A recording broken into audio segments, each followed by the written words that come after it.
Le dije que nos ubicáramos entonces en la carta a los hebreos, y vamos a leer en el capítulo 10, el versículo del 19 al 22. Para los que me están evaluando, hay unos hermanos que estamos viendo una clase de homilética y me están evaluando.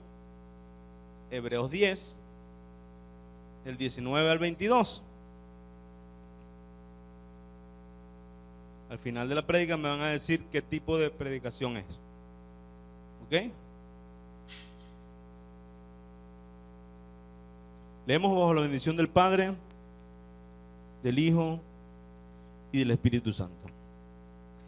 Así que, hermanos, teniendo libertad para entrar en el lugar santísimo por la sangre de Jesucristo, por el camino nuevo y vivo que Él nos abrió a través del velo, esto es, de su carne, y teniendo un gran sacerdote sobre la casa de Dios, acerquémonos con corazón sincero, en plena certidumbre de fe, purificados los corazones de mala conciencia y lavados los cuerpos con agua pura.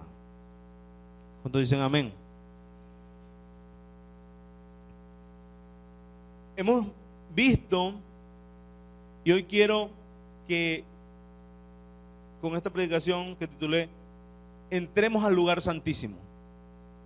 Entremos al lugar santísimo. Y hay ciertas costumbres, posturas en plena certidumbre de fe, purificados los corazones de mala conciencia y lavados los cuerpos con agua pura. ¿Cuántos dicen amén?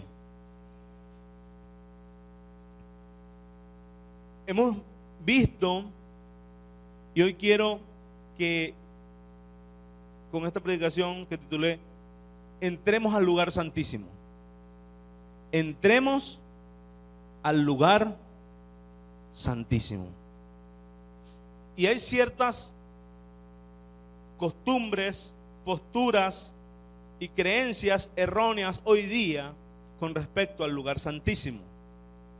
¿Sí? Y lo mencionábamos el día jueves. Una de ellas es que el lugar santísimo es de aquí, de estas columnas, para acá. El lugar santísimo es la tarima, pues. La tarima que no tenemos. Este lugar donde están los músicos. Ahí ese lugar del fondo es el lugar santísimo. Entonces, muchos tienen esa posición. O sea, creen que este lugar de aquí es el lugar santísimo. Porque hacen una comparación con el sitio donde solo el sumo sacerdote podía entrar. Entonces, bueno, los que están aquí arriba son los sacerdotes hoy día. Entonces los músicos son los sacerdotes. Entonces hay varios sumos sacerdotes, que no era así. Y este solo es el lugar santísimo. Si eso fuese así, que este fuese el lugar santísimo, más de uno ya hubiese quedado tieso.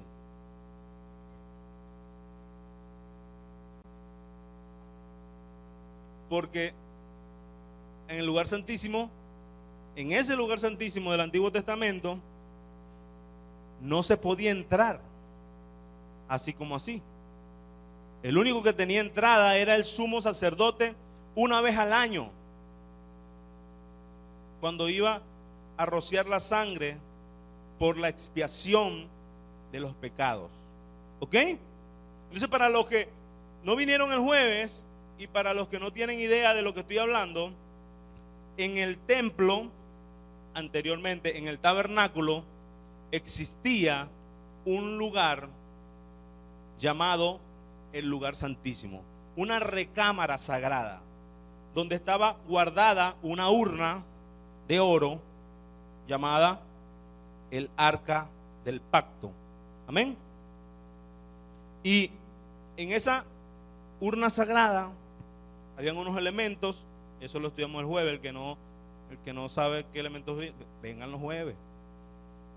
Lo cierto es que en ese lugar estaba, solo podía pasar, en ese lugar apartado, solo podía pasar el sumo sacerdote una vez al año. Imagínense eso.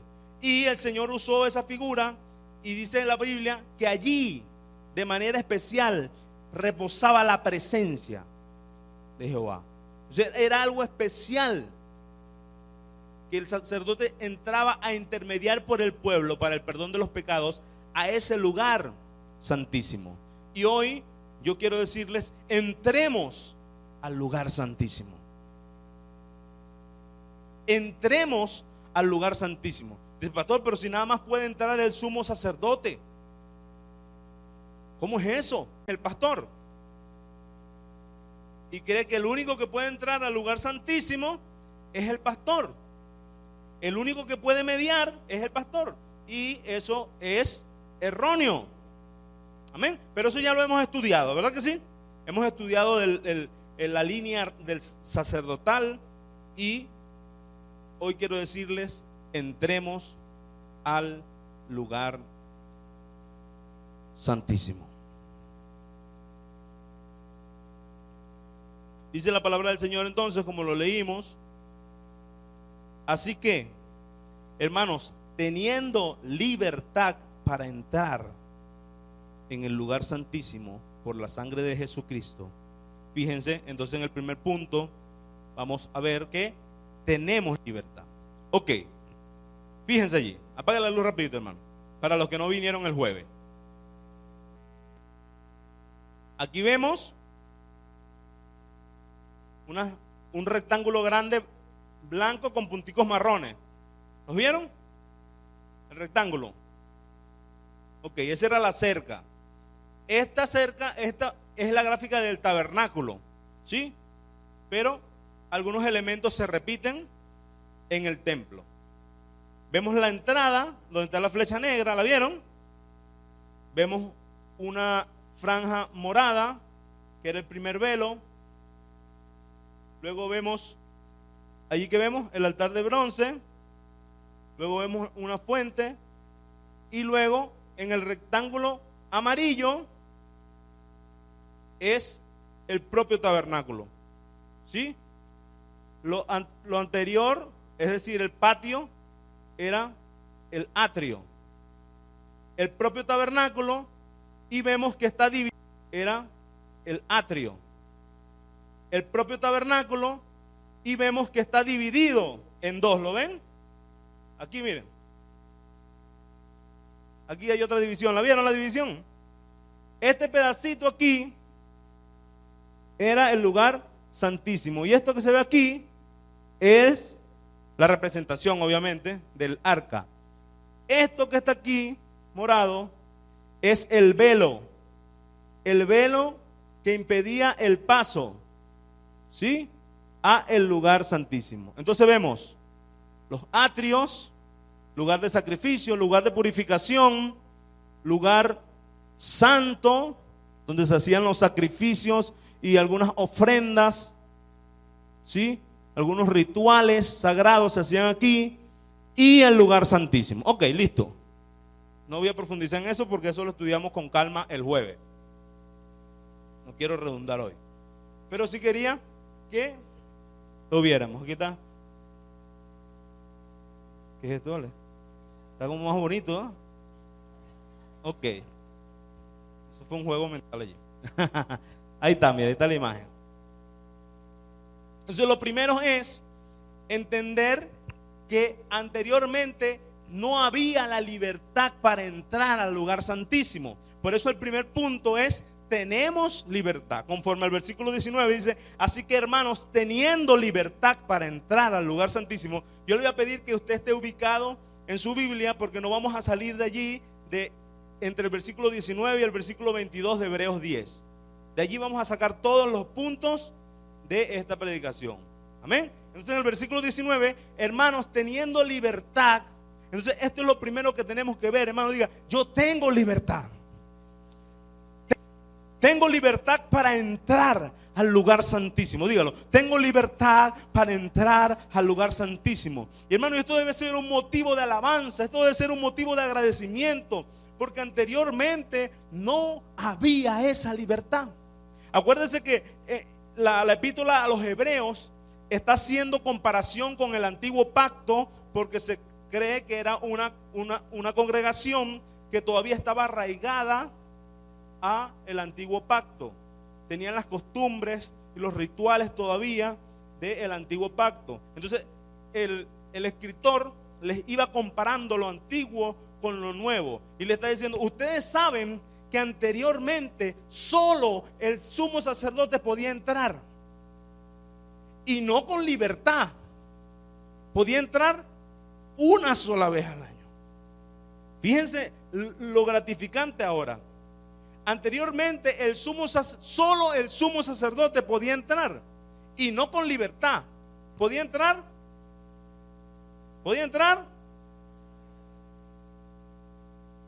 una sola vez al año. Ahora aquí la palabra del Señor nos dice: tenemos libertad para entrar al lugar santísimo. O sea, vean lo estricto, vean la restricción que existía antes, y ahora compárenlo con lo que hizo Cristo. Ahora en Cristo tenemos libertad para entrar al lugar santísimo. ¿Cuántos dan gloria a Dios? Y a lo mejor la pregunta sería: pero ¿todos, pastor? ¿O nada más los pastores? ¿Qué creen ustedes? ¿Quién tendrá libertad para entrar al lugar santísimo? ¿Todos quiénes? ¿Todos quiénes? Los que están en Cristo. Tenemos la libertad de entrar al lugar santísimo. Entonces, así, ya estableciendo quiénes son todos, la pregunta nuevamente sería: ¿solo los pastores o todos? Todos. Y pregunto, ¿no? ¿Todos quiénes? Los que están en Cristo. Hay que dejar eso bien claro, ¿no? Todos los que están en Cristo. Amén. Entonces, ese lugar santísimo representaba el lugar donde se concretaba la expiación por los pecados. Representaba el lugar donde se concretaba el perdón de los pecados del pueblo. Y representaba también un lugar de intimidad, porque dice que ahí reposaba la presencia de Dios. Entonces, el que tenía contacto con la presencia tangible del Señor, sabiendo que Dios es omnipresente, pero Él quiso hacer una excepción y poner algo especial en el lugar santísimo. Entonces el lugar santísimo representaba un lugar de comunión especial, un lugar de intimidad especial con el Todopoderoso. Es decir, que yo puedo tener intimidad con el Todopoderoso. Yo puedo tener hoy comunión con Él. Yo puedo entrar confiadamente al trono de la gracia para alcanzar oportuno socorro. ¿Será? Diga amén, yo puedo. Tengo entrada directa. Tengo libertad para entrar. Diga, tengo libertad para entrar. Dale un fuerte aplauso al Señor, porque tenemos libertad para entrar al lugar santísimo. Aleluya. Anteriormente se preguntaba: ¿eres de la tribu de Leví? ¿Vienes de la línea arónica? Tribu de Leví. ¿Vienes de la línea arónica? ¿Vienes del linaje de los sacerdotes? Y después pasaron una serie de requisitos. Eres el sumo sacerdote. O sea, había una cantidad de requisitos, mis hermanos, y ya el Señor Jesucristo los cumplió, los abolió y estableció un nuevo pacto en el donde tú y yo tenemos libertad. Los que estamos en Cristo tenemos libertad.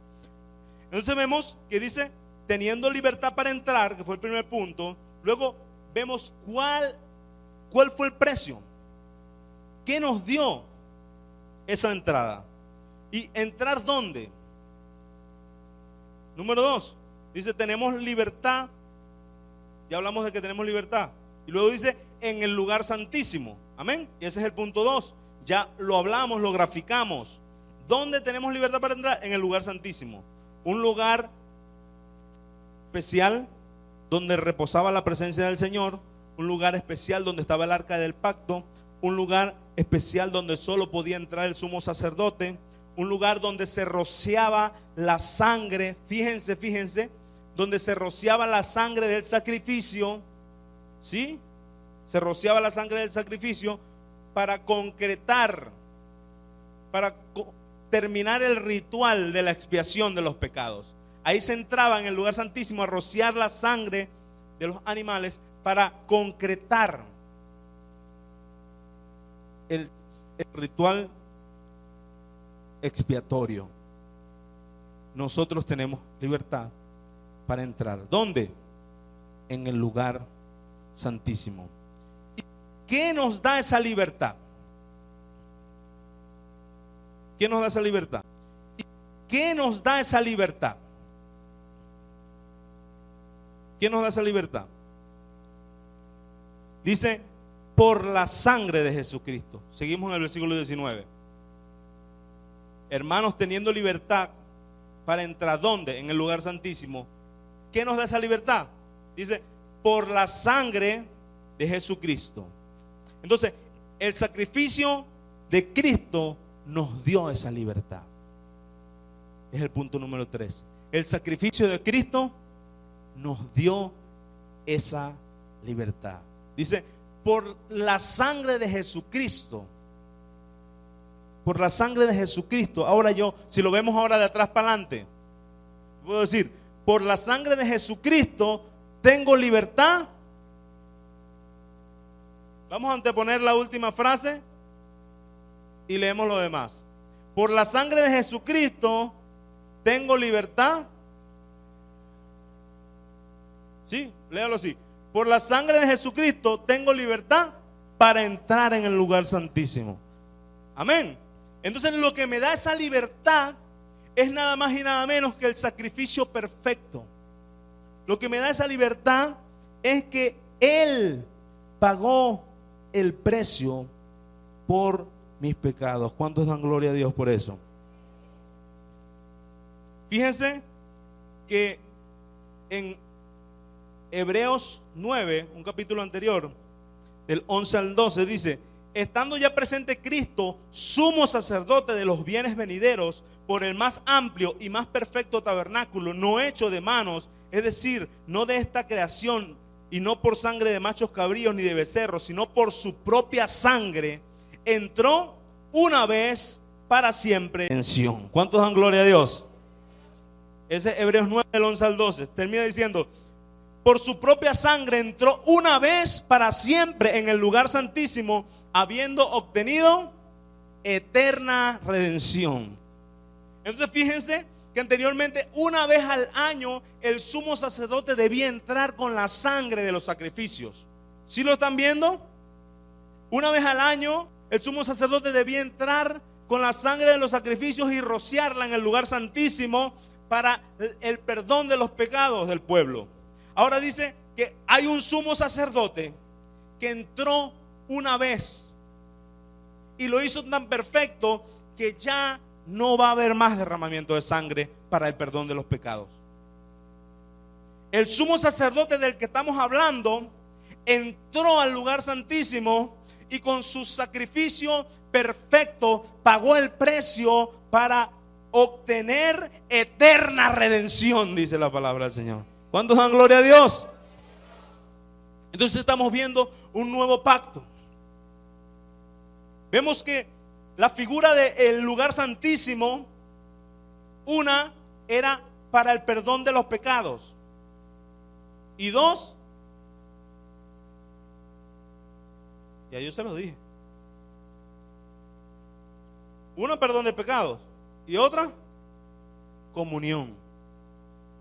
Uno perdón de pecados y la otra era la comunión, o sea, porque ahí estaba la presencia de Jehová.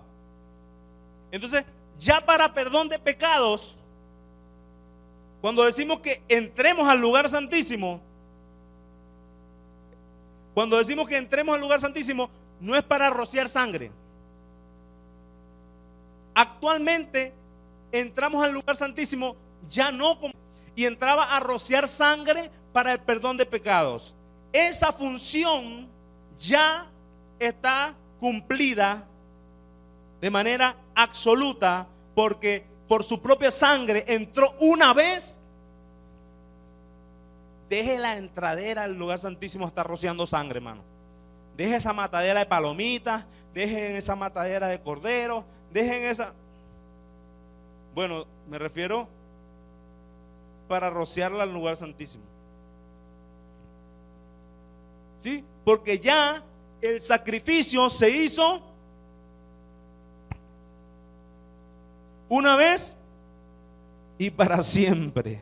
Es decir, esa función del sumo sacerdote se cumplió en Cristo Jesús, Señor nuestro. ¿Cuánto dan gloria a Dios? Aleluya.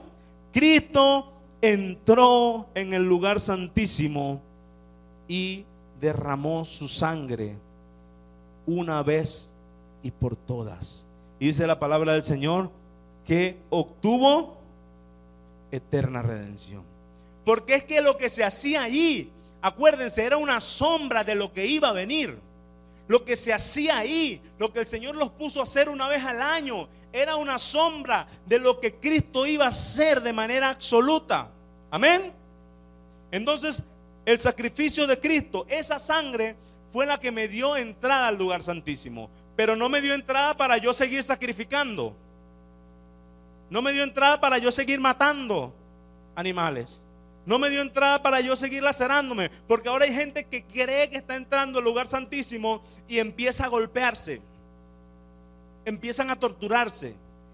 Empiezan a golpear su carne de manera... Empiezan a golpear su carne de manera literal. Vi a una mujer hoy de manera no debida. Voy a entrar al lugar santísimo y eso son 10 correazos. ¡Pra! Se dan 10 correazos que les duelan. Y eso hace que ellos se sientan actos, que ellos se sientan redimidos. O sea, se sienten que pagaron el precio. Hermano, eso está sucediendo, ¿vieron? Hay gente que se tortura creyendo que de esa manera está expiando sus pecados. Ya el que pagó el precio, ya el sacrificio ocurrió. El sacrificio que es que usted se puede cortar un pie si usted quiere. Usted se puede cortar la cabeza si quiere. Ojo, no estoy mandándolo a cortarse la cabeza. Estoy diciendo que usted se puede mutilar y se puede cortar la cabeza incluso. Pero eso no va a tener ningún peso, ninguna fuerza, ninguna validez para el perdón de pecados. Es ahí donde quiero llegar. Que usted se lacere, que usted se vuele una uña, que usted se vuele un dedo, que usted se machuque una mano, no decimos coloquialmente, ¿no? Nada de eso va a ser suficiente para el perdón de sus pecados. Repito, ni que se vuele la cabeza. Así que deje de perder tiempo queriendo pagar por sus pecados. Porque el sumo sacerdote queriendo pagar por sus pecados. Porque el sumo sacerdote ya entró una vez por todas y con su sangre pagó, obteniendo eterna redención. ¿Cuántos dan gloria a Dios? Aleluya. El sacrificio de sangre lo hizo Cristo. Dale más fuerte ese aplauso a Él. El sacrificio de sangre lo hizo Cristo.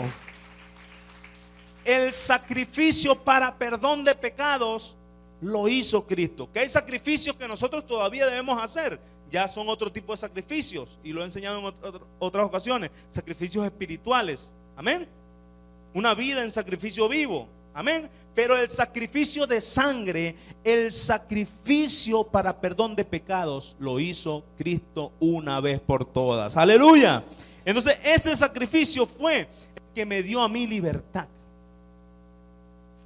Y dice que ese sacrificio, punto número 4, esa sangre de Cristo, versículo 20, dice, por el camino nuevo y vivo que Él nos abrió. Es decir, yo puedo entrar al lugar santísimo gracias al sacrificio de Cristo. Y ahora ese sacrificio estableció un nuevo camino. Ese sacrificio estableció un nuevo pacto. Anteriormente era así. Anteriormente en el antiguo pacto se tenían que sacrificar animales. Se tenía que sacrificar allí en el altar de bronce. Tenían que pasar y purificarse en la fuente de bronce. Tenían que pasar luego los sacerdotes al lugar santo y hacer una serie de rituales, prender incienso, hacer unos determinados pasos. Estaban los panes de la propiciación. Y luego el sumo sacerdote debía entrar una vez al año. Esa era la sombra de lo que Cristo ya trajo a la realidad, a la verdad absoluta. Ya no es una sombra. Ya Cristo mostró lo que quería el Señor enseñarnos con esta sombra. Y es que Él es el camino. Y dice la palabra del Señor en Juan 14:6. Jesús le dijo: yo soy el camino. Yo soy el camino y la verdad y la vida. Nadie viene al Padre sino por mí. Entonces dice la palabra del Señor, un camino nuevo. ¿Lo vieron ahí en Hebreos? Hebreos 20 dice que debemos entrar por el camino nuevo y vivo que Él nos abrió. Ahora, Cristo nos abrió un camino nuevo, es decir, el nuevo pacto. Y Él mismo en Juan 14 versículo 6 dice: yo soy el camino. Yo soy el camino y la verdad y la vida, y nadie viene al Padre sino por mí. O sea que usted y yo tenemos un nuevo camino. Diga: Cristo es mi camino, Cristo es mi verdad, Cristo es mi vida. ¿Cuántos dicen amén? Él lo dijo. Y ese camino nuevo se trata del nuevo pacto, se trata de la gracia que ahora se impuso sobre la ley. Porque por la ley nadie puede ser salvo. Porque era una sombra de lo que iba a venir. Porque la ley está ahí para recordarnos que no podíamos. La ley está ahí para somos, para mantenernos allí a raya. Un espejo que nos recuerda. Ahora en Cristo yo tengo vida eterna, porque Él es el camino. Amén. Ahora dice que Él abrió un camino, y ese camino que abrió, lo abrió a través, figurativamente dice, de el velo. El camino nuevo y vivo, versículo 20, que Él nos abrió a través del velo. ¿Lo vieron? Dice, un camino que abrió a través del velo. Y quiero que nos detengamos un poquito aquí en el velo. Y estábamos hablando del velo. Y cuando estábamos terminando el estudio el día jueves, un hermano preguntó: ¿cuánto medía el velo? Y fue una pregunta interesante. Y nos fuimos rapidito a Éxodo, vimos las medidas allí y tuvimos una respuesta. Pero eso me dejó así como que con el saborcito de que está interesante la cosa. Está interesante la cosa. Entonces cuando dice el velo se rasgó, el camino que abrió es a través del velo. Ya con todo lo que hemos hablado, podemos poner la imagen de nuevo para que veamos lo que le estaba. ¿Por qué debemos ver la imagen de nuevo? Porque a los hebreos, a los que se les escribió esta carta, ellos sabían de qué le estaban hablando. Ellos no necesitaban ver la imagen. Ellos habían visto el templo y sus antepasados habían visto el tabernáculo, y ellos tenían acceso al templo en Jerusalén. Entonces ellos sabían, cuando decían abrió un camino a través del velo, ellos de una vez estaban haciendo sinapsis ahí, que a este velo, mire, Este era un velo. Para acá no podía entrar nadie, sino los sacerdotes, algunos sacerdotes especiales. Pero para acá solo podía entrar, es decir, este velo morado que usted ve aquí, esta franja morada, es un velo. Y nadie, el pueblo no podía ni soñar, el pueblo no tenía ni siquiera el pensamiento vago de algún día poder entrar a este lugar santísimo.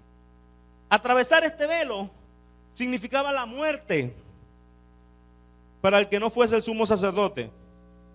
Y hay historiadores incluso, no está relatado en la Biblia, pero hay historiadores que dicen que hubo sumos sacerdotes que murieron y lo tenían que sacar con una cuerdita porque ni siquiera podían entrar. La funeraria no podía entrar a buscarlo.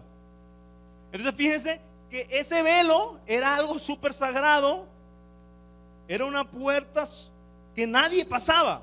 Ahora nos dice, el camino es a través del velo.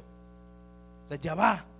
O sea, el velo que nadie podía pasar, ahora Él nos abrió un camino a través del velo. ¿Cuántos dan gloria al Señor? Y es que dice la palabra que el velo se rasgó. Ahora yo quiero hablarles de ese velo, porque uno se pregunta, pero ¿cuánto medía el velo?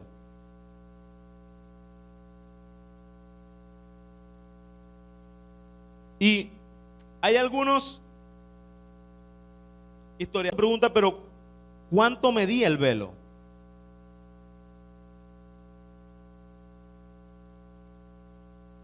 Y hay algunos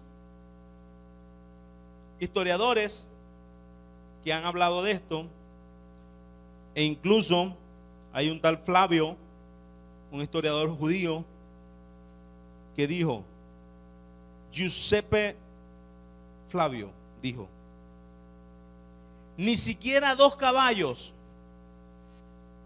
amarrados uno en cada punta del velo podían romper el velo. Eso lo dijo Giuseppe Flavio, historiador judío. O sea, usted amarraba bien amarrado en un extremo un caballo y en el otro extremo amarraba otro caballo, caballos de guerra, y les daba para que arrancaran y los caballos no podían avanzar. Dice, el velo era tan fuerte que ni 2 caballos entrenados podían romperlo. Y esto, ¿por qué es tan interesante decirlo? Porque, mis amados hermanos, en Mateo 27, versículo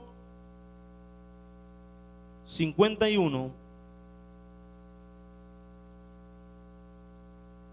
Mateo 27, versículo 51, podemos ver, dice la palabra del Señor, y he aquí el velo del templo. ¿Cuándo? En el versículo 50 dice, mas Jesús, habiendo otra vez clamado a gran voz, entregó el Espíritu. Estamos hablando de la crucifixión de Cristo. Cuando Cristo estaba siendo crucificado, Él exclamó a gran voz y entregó su Espíritu. He aquí, versículo 51, el velo del templo se rasgó en 2, de arriba abajo, y la tierra tembló y las rocas se partieron. ¿Cuántos dan gloria a Dios? Un velo que según los historiadores no se podía romper ni con 2 caballos alándolo, y no se rompió de abajo hacia arriba, porque bueno, el deterioro empieza desde abajo. No, se rompió de arriba abajo, dándonos también una señal que el camino se abrió de arriba hacia abajo, es decir, por iniciativa de Dios hacia los hombres, de arriba hacia abajo. Amén. O sea, fue Dios que abrió de arriba hacia abajo. La iniciativa viene de arriba hacia abajo. ¿Cuántos dan gloria a Dios? Se dice que era una tela especial. ¿Cuántos se acuerdan de qué era la tela?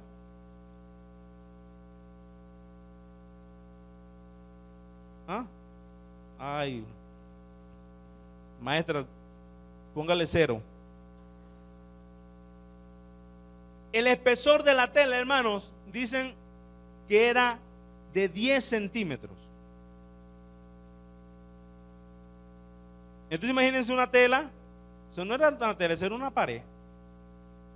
Una tela de 10 centímetros de grueso. Algunos dicen que entre 8 y 10 centímetros. Porque las medidas del velo en Éxodo las calculamos, pero este no era el mismo. El de Éxodo era el del tabernáculo y el del que estamos hablando que se rompió era el del templo. ¿Sí? Y los historiadores dicen que estaba entre 8 y 10 centímetros de... Ajá. Eso es un bloque, dice el hermano Alejandrino. Más fuerte incluso que el bloque. Y tenía entre 8 y 10 metros de ancho.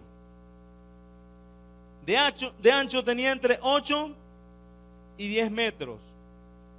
Y de altura tenía aproximadamente 20 metros. Algunos dicen que 18. Entonces pudiésemos decir entre 18 y 20 metros de alto. Tenían que montarse en unos andamios, ¿sí? Porque hay gente que dice, no, el velo se rasgó porque se montaron en unas escaleras eléctricas y de arriba se vinieron con un esmeril y lo cortaron. Obviamente sabemos que esto estuvo acompañado de otros milagros, terremotos, resurrección de muertos. Es decir, eso fue una manifestación teofánica, fue una manifestación gloriosa que sin duda alguna fue el mismo Dios. Justamente en el momento que el Señor expiró, se consumó el sacrificio y en ese momento el velo se rasgó. ¿Cuántos dan gloria a Dios? Aleluya. Los historiadores hablan de lo glorioso porque ellos conocen lo difícil que era que ese velo se rompiera. Lo difícil, primero que pudiésemos acceder al velo. Ahora atravesarlo. Más difícil que se rompiera. Era un material que no se rompía. Tenía tejidos de oro.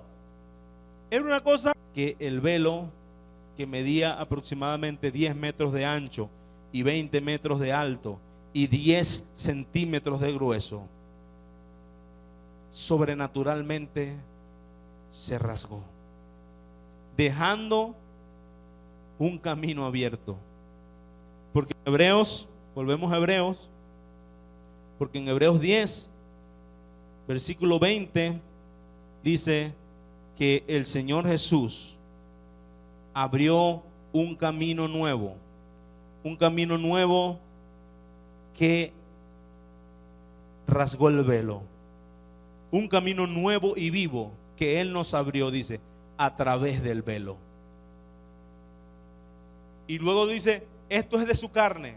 O sea que ese velo que se rasgó simbolizaba la carne de Cristo también, allí lacerada, golpeada, crucificada.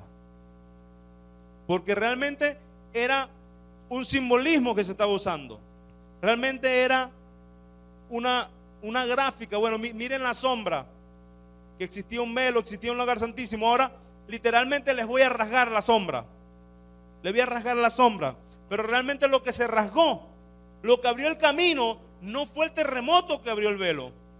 Lo que abrió el camino no fue que el velo se rasgó en dos. No, eso fue como una confirmación para que no quedara duda. Eso fue como una señal de lo que estaba ocurriendo en lo espiritual. Y es que el Cristo, el Cordero inmolado, el Cordero perfecto, había pagado el precio.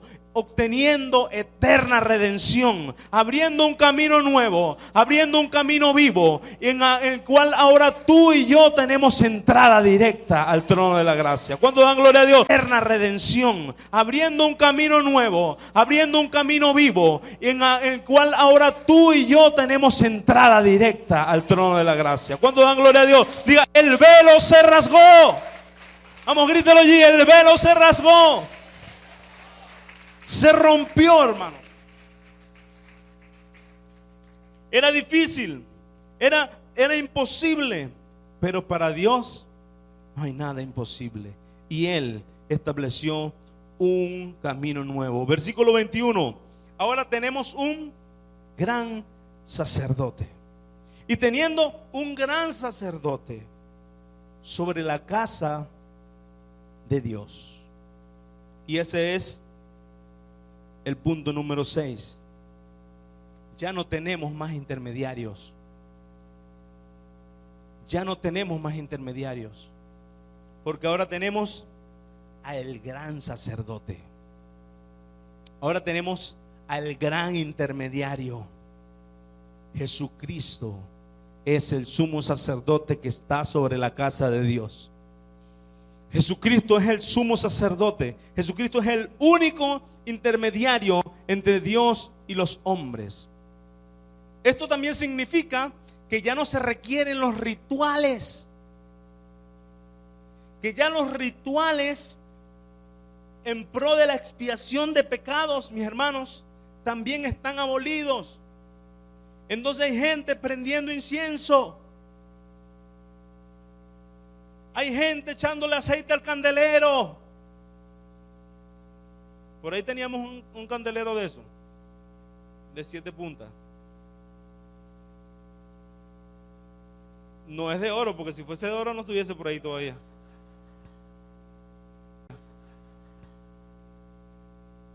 Ya no estuviese. Porque el candelero era de oro macizo. Imagínense un candelero de oro macizo en el cual se echaba aceite y se prendía aceite de la unción. Entonces hay gente todavía atesorando estos rituales. Hay gente que quiere volver al templo de Salomón. Hay gente que quiere volver al tabernáculo en el desierto de Moisés. Hay gente que quiere volver al antiguo pacto, quieren el candelero de nuevo. Ay, ¿dónde puedo comprar un candelero? Un chofar para poder entrar al templo. Entonces allá afuera, antes de entrar, fan, fan, para, wow. Es que ahí es que baja la presencia. Una iglesia llena de rituales. Una iglesia llena de rituales que ya se cumplieron en Cristo.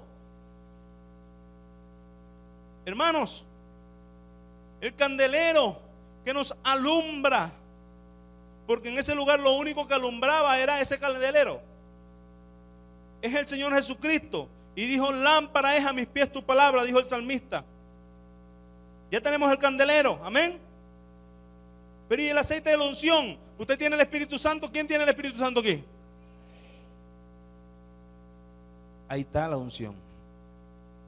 Ahí está el aceite de la unción. Si usted tiene el Espíritu Santo, usted tiene el aceite de la unción. Entonces eso está otra vez echando aceite, otra vez prendiendo velas, otra vez haciendo. Ya no hay intermediarios. Hermanos, déme aquí porque yo voy a meter eso allí para que el Señor perdone tus pecados. No, hermanos. Usted no tiene que decirme algo a mí para que sus pecados sean perdonados. La consejería no son para perdón de pecados, ¿oyeron? La consejería no son para que usted se confiese y sus pecados sean perdonados, no. Para eso no son las consejerías. Las consejerías son para dar una ayuda pastoral, un acompañamiento pastoral, consejería como pastor y apoyarles y orar por ustedes como hermano y como un siervo más que tiene una función. Para eso son las consejerías. pero no para el perdón de sus pecados. Porque si usted me confiesa a mí sus pecados y los sigue haciendo,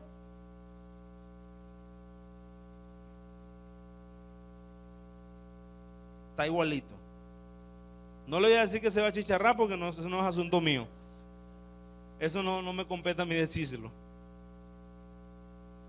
Pero no es para el perdón de los pecados. Es decir, los rituales de expiación, los procesos intermediarios ya no están vigentes porque tenemos a un sumo sacerdote que entró una vez. Es decir, la sangre del cordero fue derramada una vez y para siempre, hermanos. Una vez al año el sumo sacerdote tenía que entrar y rociar como señal de perdón de pecados. Una vez al año tenía que entrar y rociar. Dice que ya Cristo ya roció lo que tenía que rociar. Entonces hay gente que tiene por ahí un atomizador escondido con la sangre de Cristo. Y eso, mira, eso obedece al antiguo pacto. Y eso, mira, eso obedece al antiguo pacto. Porque una vez al año el sumo sacerdote entraba y rociaba la sangre. Entonces, gente, te rocío con la sangre de Cristo. No, vamos a rociar este carro con la sangre de Cristo. Shh, shh, shh, shh, shh. Vamos a rociarte a ti con la sangre de Cristo. ¿Quién te dio sangre de Cristo a ti, hermano? Para que tú rocíes. ¿Dónde venden esos galones? ¿Cuántos litros tiene? Dice la palabra del Señor, y ya lo leímos, que Él entró una vez y para siempre. Ese proceso de entrar a rociar la sangre sucedió una vez, y dice una vez y para siempre. ¿Será que Él podía entrar todos los días? ¿Será que si Él quería, yo voy a entrar espiritualmente y le voy a decir, y espiritualmente yo entro todos los días y los cubro con mi sangre? Él podía hacerlo si le daba la gana, porque Él es soberano. Pero no fue así. Él dijo una vez y para siempre. Y lo dijo enfático, ¿no? Que entró uno. Entonces eso de usted agarrar la sangre y rociándola, primero es una mentira. Es un engaño que usted está haciendo. Usted no tiene esa autoridad. Usted no tiene ese poder. En ninguna Biblia, en ninguna parte de la Biblia te manda a rociar sangre de Cristo, porque Él fue el que la roció una vez y para siempre. Y ya no hay más intermediarios, sino Jesucristo mismo. Dice la palabra del Señor en Hebreos 9, 11 y 12, y se los leí hace rato. Estando ya presente Cristo, sumo sacerdote de los bienes venideros, por el más amplio y más perfecto tabernáculo y de becerros, sino por su propia sangre, entró una vez para siempre en el lugar santísimo. ¿Se acuerdan que en el lugar santísimo se entraba a rociar sangre? Dice la palabra del Señor que Él entró una vez y para siempre, habiendo obtenido eterna redención. ¿Cuántos dan gloria al Señor? Entonces, el derramamiento de la sangre de Cristo habla de ese sacrificio perfecto, habla del cumplimiento de ese ritual a perfección, habla de perdón de pecados, hermanos. El cumplimiento fue que el Cordero perfecto murió y entró, el mismo Cordero que murió, entró al lugar santísimo como el sumo sacerdote y roció la sangre y se cumplió. En Él hay perdón de pecados. Entonces la sangre de Cristo no es para los uñeros. Hay gente que tiene uñero. Ay, me voy a poner un poquito de sangre de Cristo en este uñero. Oye, ese caucho del carro está muy liso. Ponle un poquito de sangre de Cristo para que llegues bien. Me duele la cabeza. Échate sangre de Cristo. La sangre de Cristo es un sacrificio para perdón de pecados, como el sacrificio de expiación que se hacía. Él entró al lugar santísimo y derramó la sangre una vez por todas para el perdón de los pecados. Ahora, sabiendo esto, que tenemos un intermediario, que tenemos a un sumo sacerdote, dice la palabra del Señor, versículo 22, y es el punto número 7. ¿Con qué actitud yo debo entrar? Que tenemos un intermediario, que tenemos a un sumo sacerdote, dice la palabra del Señor, versículo 22, y es el punto número 7. ¿Con qué actitud yo debo entrar? Ya sabemos que vamos a entrar, que estamos llamados a entrar, que tenemos entrada directa, que el velo se rasgó. ¿Por qué tenemos entrada directa? También lo sabemos. Ya vimos la comparación. Ahora nos dice, ¿con qué actitud yo debo entrar? Y dice, acerquémonos con corazón sincero, en plena certidumbre de fe, purificados los corazones de mala conciencia y lavados los cuerpos con agua pura. Fíjense, la versión Nueva Traducción Viviente dice, entremos directamente a la presencia de Dios con corazón sincero y con plena confianza en Él. Ahí hay dos características. Una, corazón sincero. Cuando yo entro al lugar santísimo, ya sabiendo que no voy a ofrecer sacrificios, ahora el entrar al lugar santísimo habla es de la comunión que yo tengo con Él. Habla del acceso que yo tengo a su presencia, que está abierto porque el velo se rasgó. Habla de la oportunidad que yo tengo de acercarme a Él confiadamente para alcanzar oportuno socorro. Amén. Usted no necesita un intermediario, usted puede acercarse. Pero ¿cómo se va a acercar? Hermanos, transparente, con un corazón sincero, con un corazón genuino. El Señor conoce todas las cosas, hermano. Usted no le puede caer rollo al Señor. Hay gente que se acercan al Señor y creen que le pueden caer rollo. Es decir, hay gente que entra a orar, a charlear al Señor. O sea, hermano, es de loco. Es de loco hacer eso, hermano. El Señor sabe todas las cosas. Deja tus rollos a un lado.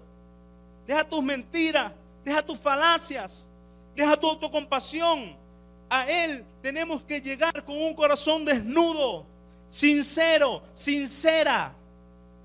Hay gente que tapa los defectos con cera. No tapes los defectos con cera. A lo mejor yo me pongo una camisa, me echo colonia y la gente cree que me bañé. Y el Señor sabe, si no te bañaste, el Señor sabe que no te bañaste. Si me bañé o no, eso lo hablamos después.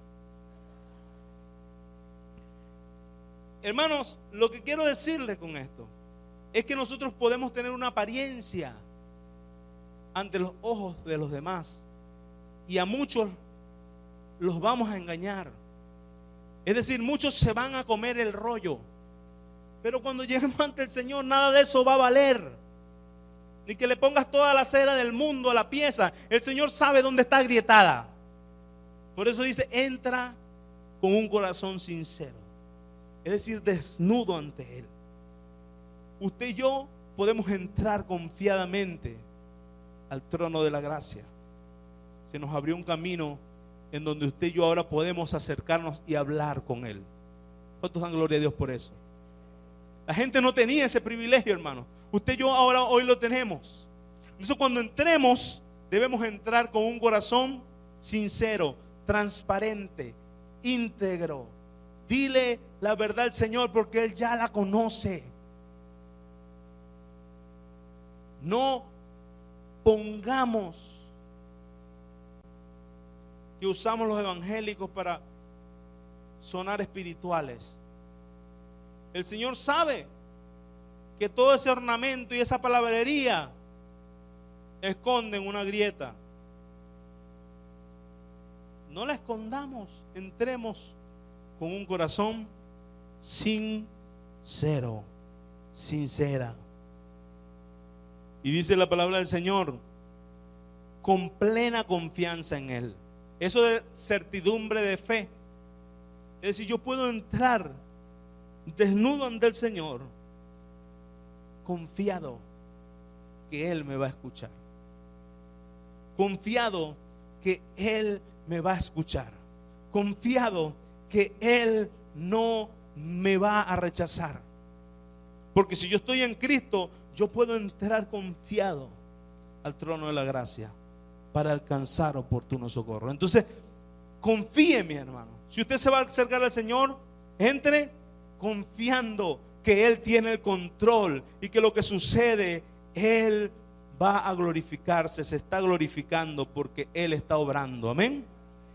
Esa es la satisfacción que usted y yo tenemos de poder acercarnos confiadamente al trono de la gracia. Y fíjense que esta versión dice: pues nuestra conciencia culpable, la Reina Valera dice: purificados los corazones de mala conciencia y lavados los cuerpos con agua pura. Sigue haciendo alusión a lo que se hacía anteriormente. ¿Qué se hacía anteriormente? Antes de entrar al lugar santo estaba la fuente y la gente tenía que lavarse, tenía que purificarse con agua.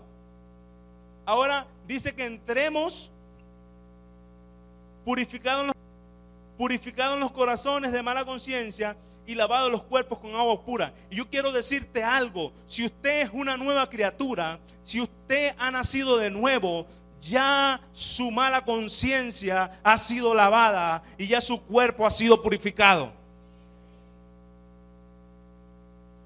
Y fíjense, la nueva versión, la nueva traducción viviente dice: pues nuestra conciencia culpable ha sido rociada con la sangre de Cristo. Fíjense cómo cambia, solo leyéndolo en otra traducción, porque aquí pareciera que es como que una demanda hacia nosotros. Purificados los corazones de mala conciencia y lavados los cuerpos. O sea, como que nos están mandando a nosotros a lavarnos, como que nos están mandando a nosotros a purificarnos. Y no, lo que está diciendo es: pues nuestra conciencia culpable ha sido rociada con la sangre de Cristo a fin de purificarnos, y nuestro cuerpo ha sido lavado con agua pura. ¿Cuántos dan gloria a Dios? Es decir, tu conciencia culpable, si eres una nueva criatura, ya ha sido rociada con la sangre del Cordero.